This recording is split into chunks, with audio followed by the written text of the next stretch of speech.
লালিমা ছিল চোপেরি পুরীতে রাজ্যের একমাত্র রাজকন্যা। ওর পোশাক ছিল পাতা দিয়ে তৈরি, মাথায় ছোট্ট ফলের মুকুট, আর পিঠে ছিল ঝাঁকে ঝাঁকে গোলাপি ডানা।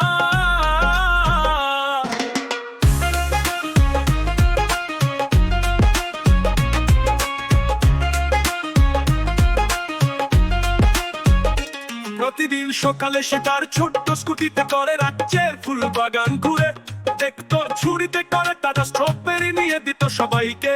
সবাই বলতো আমাদের রাজকন্যা শুধু সুন্দর নয়, খুবই দয়ালু। বাগানের এক কোণা হঠাৎ কালো হয়ে গেল, ছায়া দানব এসে বলল, এই ফুল ফলের রাজ্য এখন আমার, তোমরা হাসতে পারবে না।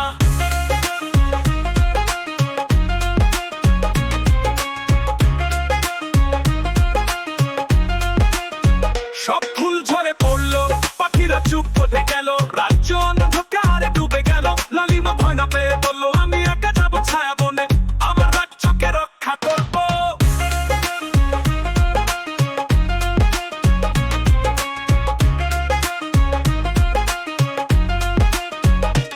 হরিণ মন্ত্রী তাকে একটা জাদু পাতা মানচিত্র দিল, আর বললো, তোমার দেয়ালু হৃদয় তোমার শক্তি। লালিমা স্কুটিতে চড়ে ছুটলো ছায়া বনের দিকে। ছায়া বনে ঢুকে লালিমা দেখে গাছগুলো কাঁদছে। সে তাদের স্ট্রবেরি খাইয়ে বলল, তোমরা দুঃখ করো না, আলো ফিরিয়ে আনবো।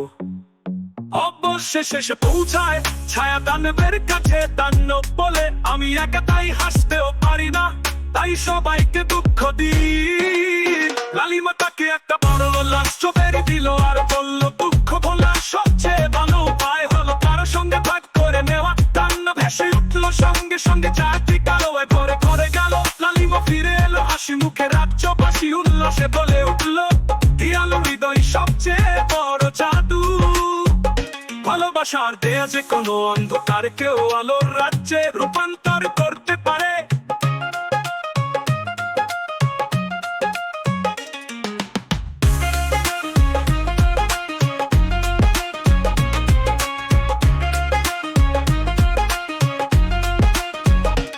লালিমা ভয় না পেয়ে বললো, আমি একা যাবো ছায়া বনে, আমার রাজ্যকে রক্ষা করবো।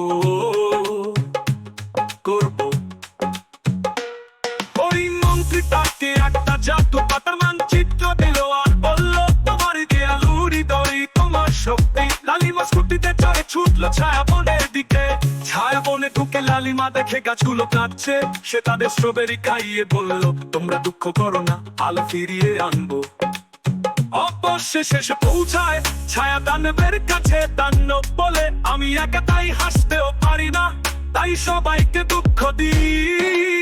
লালিমা তাকে একটা বড় লাল স্ট্রবেরি দিল, আর বলল, দুঃখ ভোলার সবচেয়ে ভালো উপায় হলো কারো সঙ্গে ভাগ করে নেওয়া। দানব ভেসে উঠলো সঙ্গে সঙ্গে, চারটি